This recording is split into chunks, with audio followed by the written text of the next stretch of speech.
Hello friends, welcome to coaching home 24x7। तो आज हम यहाँ पर बात करने वाले हैं हिमाचल प्रदेश टेट एग्जाम 2019 के बारे में।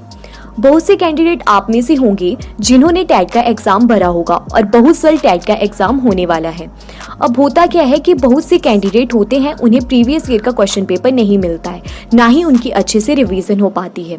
बट प्रीवियस ईयर के जो क्वेश्चंस होते हैं वो बहुत ही इंपॉर्टेंट रहते हैं किसी भी एग्जाम के लिए। आज की इस वीडियो में हम child psychology, development pedology, teaching learning process के मोस्ट इंपॉर्टेंट 30 क्वेश्चन डिस्कस करेंगे जो कि आपके प्रीवियस ईयर के क्वेश्चन पेपर में पूछे गए थे। तो चलिए फ्रेंड्स, स्टार्ट करते हैं। हमारा पहला प्रश्न, बाल केंद्रित शिक्षा का समर्थन निम्नलिखित में से किस विचारक द्वारा किया गया? आपके पास ऑप्शंस हैं Erik Erikson, Charles Darwin, B.F. Skinner या फिर जॉन डीवे।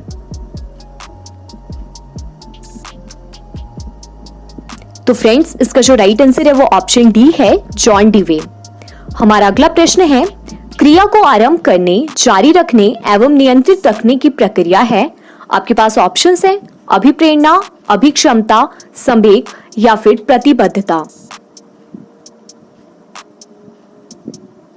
तो इसका जो राइट आंसर है वो ऑप्शन ए हो जाएगा, अभिप्रेरणा, मोटिवेशन। हमारा अगला प्रश्न है, बालक जिनकी बुद्धिलाब्धि मींस IQ लेवल 140 से अधिक होता है, उन्हें इस वर्ग में वर्गीकृत किया जाएगा। आपके पास ऑप्शंस है मानसिक रूप से मंद, प्रतिभाशाली, सामान्य या फिर जड़ बुद्धि। तो फ्रेंड्स, इसका जो राइट आंसर है वो ऑप्शन बी हो जाएगा, प्रतिभाशाली, जीनियस। मैं बुद्धिलाब्धि के बारे में आपको कुछ पॉइंट्स बताना चाहती हूँ, नोट कर लीजिएगा। टर्नमन ने 1916 में स्टैनफोर्ड बिने परीक्षण के समय बुद्धिलाब्धि मींस IQ लेवल के वर्गीकरण की सारणी तैयार की। जिन बच्चों का IQ लेवल 140 से अधिक होता है उन्हें हम जीनियस बोलेंगे। जिन बच्चों का IQ लेवल 120 से 139 तक होता है उन्हें हम सुपीरियर कहते हैं। जिन बच्चों का IQ लेवल 110 से 119 होगा उन्हें हम अबव एवरेज के बुद्धि वर्ग में रखेंगे, और जिन बच्चों का IQ लेवल 19 से 109 तक होगा उन बच्चों को हम एवरेज वर्ग में रखेंगे, मींस सामान्य। हमारा अगला प्रश्न है, बुद्धि के बहुबुद्धि सिद्धांत के प्रतिपादक हैं। आपके पास ऑप्शंस हैं स्पीयरमैन, अल्फ्रेड बिने, थॉर्नडाइक या फिर हॉवर्ड गार्डनर। तो फ्रेंड्स, इसका जो राइट आंसर है वो ऑप्शन डी हो जाएगा, हॉवर्ड गार्डनर। हमारा अगला प्रश्न है, प्रयंत एवं भूल का सिद्धांत किसके द्वारा प्रतिपादित किया गया? आपके पास ऑप्शंस है थॉर्नडाइक, बिने, कोहलर या फिर पॉवलोव।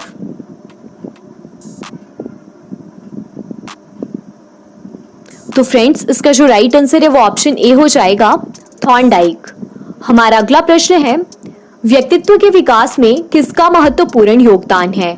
आपके पास ऑप्शंस हैं परीक्षाएं, वंशानुक्रम और वातावरण की अंतःक्रिया, वंशानुक्रम या फिर वातावरण।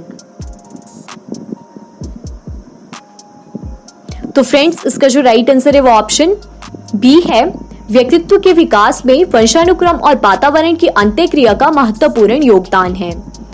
हमारा अगला प्रश्न है, विकास का शीर पदाभिमुख दिशा सिद्धांत व्याख्या करता है कि विकास इस प्रकार आगे बढ़ता है। आपके पास ऑप्शंस हैं भिन्नों से एकत्रित कार्यों की ओर, सीट से पैरों की ओर, ग्रामीण से शहरी क्षेत्रों की ओर, सामान्य से विशिष्ट की ओर। तो फ्रेंड्स, इसका राइट आंसर हो जाएगा ऑप्शन बी, जो विकास होता है वो सिर से पैर की ओर होता है। हमारा अगला प्रश्न है, डिसलेक्सिया किससे संबंधित है? आपके पास ऑप्शंस हैं मानसिक विकार, गणितीय विकार, पठन विकार या फिर व्यवहारात्मक विकार।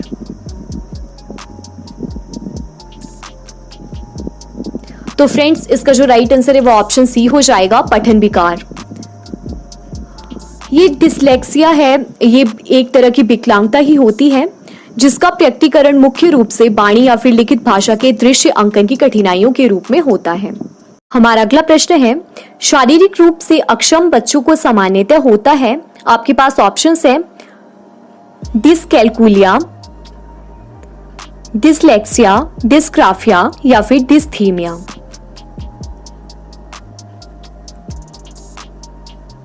तो फ्रेंड्स, इसका जो राइट आंसर है वो ऑप्शन सी है, डिस्ग्राफिया। दोस्तों, ये डिस्ग्राफिया एक तरह की विकलांगता ही होती है। हमारा अगला प्रश्न है, जीवों में गुणों के विकास के लिए कौन जिम्मेदार है?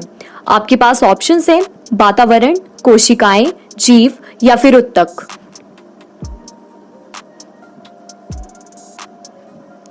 तो फ्रेंड्स, इसका जो राइट आंसर है वो ऑप्शन सी है, जीव। हमारा अगला प्रश्न है, किंडरगार्टन प्रत्यय का निर्माण किसके द्वारा किया गया? आपके पास ऑप्शंस है, मॉन्टेसरी, ड्यूवी, रास्यू या फिर फ्रॉबेल।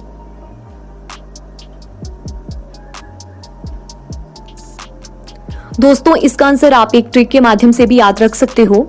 किंडरगार्टन, किंडर मीन्स बच्चे और गार्डन मीन्स उद्यान, उद्यान में फूल होते हैं, तो इसका आंसर सीधा हो जाएगा फ्रॉबेल।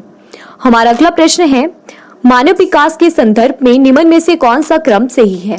आपके पास ऑप्शंस है, शैशवावस्था, किशोरावस्था, बाल्यावस्था, प्रौढ़ावस्था। शैशवावस्था, बाल्यावस्था, किशोरावस्था, प्रौढ़ावस्था। बाल्यावस्था, किशोरावस्था, प्रौढ़ावस्था, शैशवावस्था। बाल्यावस्था, शैशवावस्था, किशोरावस्था या फिर प्रौढ़ावस्था। तो फ्रेंड्स,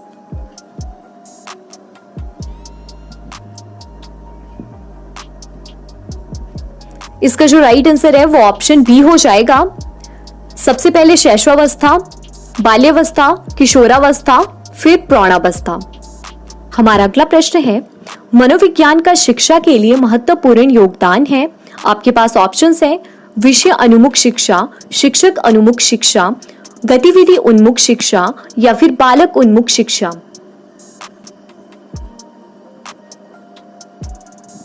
तो फ्रेंड्स, इसका जो राइट आंसर है वो ऑप्शन डी हो जाएगा, बालक उन्मुख शिक्षा, चाइल्ड ओरिएंटेड एजुकेशन। हमारा अगला प्रश्न है, प्रकृति पालन पोषण वाद विवाद के संदर्भ में अनुवांशिकी और पर्यावरण, व्यवहार और पर्यावरण, जीव विज्ञान और पर्यावरण या फिर पालन पोषण और पर्यावरण।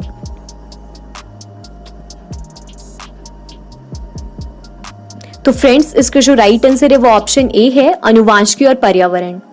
हमारा अगला प्रश्न है, जब एक शिक्षक वह समझाता है स्वाभाविक रूप से लड़के गणित में लड़कियों से अच्छे होते हैं, यह दर्शाता है कि अध्यापक है। आपके पास ऑप्शन है, लिंग जेंडर पक्षपाती, शिक्षाप्रद, सही दृष्टिकोण वाला या फिर नीति परक।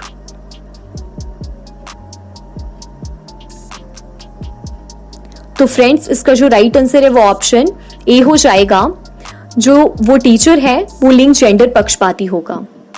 हमारा अगला प्रश्न है, एक बालक को वस्तुओं को देखने में कुछ समस्या होती है, एनसीएफ 2005 के अनुसार उसे प्रवेश देना चाहिए।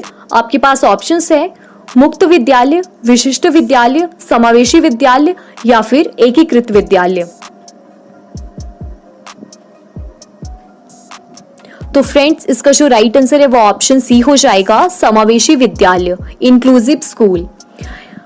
देखिए दोस्तों, ये इंक्लूसिव एजुकेशन का मतलब होता है कि आवश्यकताओं की पूर्ति के लिए जो एक नॉर्मल चाइल्ड होता है और जो दिव्यांग चाइल्ड होता है वो समान शिक्षा प्राप्ति के अवसर प्राप्त कर सकता है।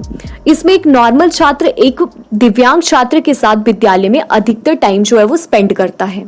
हमारा अगला प्रश्न है, निम्नलिखित में से किस कारक का अधिगम पर सिर्फ सकारात्मक प्रभाव पड़ता है? आपके पास ऑप्शंस है, असफलता का डर, साथियों के साथ प्रतिस्पर्धा, सार्थक साहचर्य या फिर अभिभावकों का दबाव। तो दोस्तों, इसका जो राइट आंसर है वो ऑप्शन सी है, सार्थक साहचर्य। हमारा अगला प्रश्न है, निम्नलिखित में से कौन सा अधिगम का क्षेत्र डोमेन नहीं है? आपके पास ऑप्शंस है, संज्ञानात्मक क्षेत्र, भावनात्मक क्षेत्र, क्रियात्मक क्षेत्र या फिर आध्यात्मिक क्षेत्र। तो फ्रेंड्स, इसका जो राइट आंसर है वो ऑप्शन डी हो जाएगा, आध्यात्मिक क्षेत्र। हमारा अगला प्रश्न है, बालकों के लिए समस्या समाधान आवश्यक है। आपके पास ऑप्शंस हैं, सृजनात्मक विकास, शारीरिक विकास, आर्थिक विकास या फिर इनमें से कोई भी नहीं। तो इसका जो राइट आंसर है वो ऑप्शन ए है, सृजनात्मक विकास। हमारा अगला प्रश्न है, इनमें से कौन सा मनोवैज्ञानिक कारक नहीं है? आपके पास ऑप्शंस है, आयु, परिपक्वता, तत्परता या फिर अभिवृत्ति।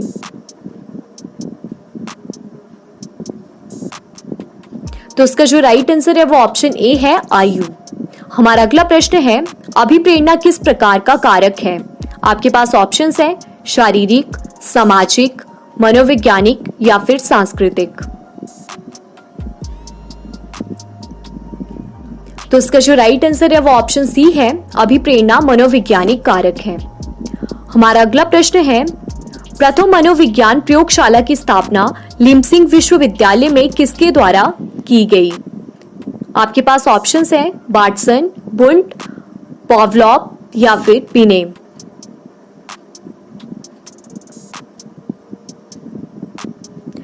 तो फ्रेंड्स, इसका जो राइट आंसर है वो ऑप्शन बी है, वुंड। हमारा अगला प्रश्न है, सतत एवं व्यापक मूल्यांकन है। आपके पास ऑप्शन है अध्यापक केंद्रित, छात्र केंद्रित, मूल्यांकन केंद्रित या फिर निष्पादन केंद्रित।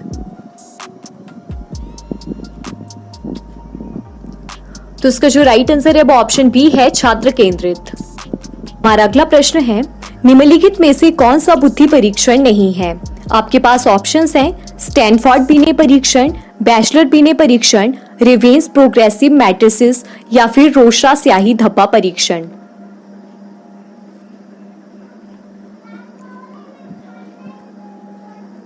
तो फ्रेंड्स, इसका जो राइट आंसर है वो है ऑप्शन डी, रोशरा स्याही धब्बा परीक्षण। हमारा अगला प्रश्न है, निम्नलिखित में से कौन विकासात्मक विकार नहीं है? आपके पास ऑप्शंस है ऑटिज्म, सेरिब्रल पाल्सी, अभिघातक उत्तर दबाव विकार या फिर अवधान न्यूनता अतिक्रियाशीलता विकार। तो फ्रेंड्स, इसका जो राइट आंसर है वो है ऑप्शन सी, अभिघातक उत्तर दबाव विकार। हमारा अगला प्रश्न है, बाल केंद्रित शिक्षा शास्त्र का अर्थ है। आपके पास ऑप्शंस हैं बच्चों के अनुभवों और उनकी आवाज को प्रमुखता देना, शिक्षक द्वारा बच्चों को आदेश देना कि क्या किया जाना चाहिए, निर्धारित सूचना का अनुसरण करने में बच्चों को सक्षम बनाना या फिर कक्षा में सारी बातें सीखने के लिए शिक्षक का आगे आगे होना। तो फ्रेंड्स, इसका जो राइट आंसर है वो है ऑप्शन ए, बच्चों के अनुभवों और उनकी आवाज को प्रमुखता देना। 22वां प्रश्न है, निम्नलिखित में से कौन से तत्व अधिगम को प्रभावित करते हैं? आपके पास ऑप्शंस हैं शिक्षार्थी का उत्प्रेरण, शिक्षार्थी की परिपक्वता, शिक्षार्थी की युक्तियां या फिर शिक्षार्थी का शारीरिक और संवेगात्मक विकास।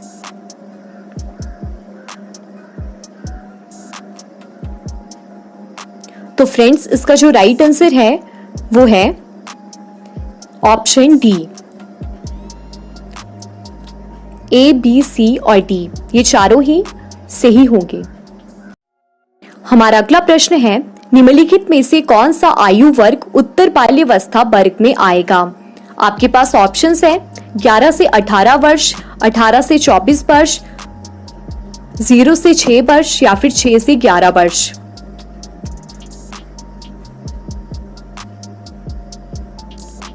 तो फ्रेंड्स, इसका जो राइट आंसर है वो है ऑप्शन डी, 6 से 11 वर्ष। हमारा अगला प्रश्न है, बाल मनोविज्ञान की दृष्टि से शिक्षा का केंद्र किसे माना गया है? बालक को, शिक्षक को, संरक्षक को या फिर प्रशासक को? तो फ्रेंड्स, इसका जो राइट आंसर है वो है ऑप्शन ए, बालक को। हमारा अगला प्रश्न है, मानव व्यक्तित्व परिणाम है केवल अनुवांशिकता का, पालन पोषण और शिक्षा का, अनुवांशिकता और वातावरण की अंतःक्रिया का? केवल वातावरण का। तो इसका जो राइट आंसर है वो है ऑप्शन सी, अनुवांशिकता और वातावरण की अंतःक्रिया का। तो फ्रेंड्स, ये थी child psychology and development pedology teaching learning process के टॉप मोस्ट इंपॉर्टेंट 30 क्वेश्चंस, जो कि आपसे प्रीवियस ईयर के क्वेश्चन पेपर में पूछे गए थे। फ्रेंड्स, आप सभी जानते हो कि जो प्रीवियस ईयर के क्वेश्चन पेपर होते हैं वो आपके लिए कितने इंपॉर्टेंट होते हैं किसी भी एग्जाम को देने के लिए। फ्रेंड्स, आई होप मेरी ये वीडियो आपको पसंद आई हो, और अगर आप मेरी वीडियो पहली बार देख रहे हो तो मेरे इस चैनल को सब्सक्राइब कीजिएगा और अपने फ्रेंड्स में इस वीडियो को ज़्यादा से ज़्यादा शेयर करिएगा। और दोस्तों, अगर आप चाहते हैं कि हम आपके लिए HP टेट से रिलेटेड और भी वीडियोस बनाएं तो आप हमें कमेंट बॉक्स में कमेंट कर सकते हैं। तो फ्रेंड्स, मिलते हैं अगली वीडियो में।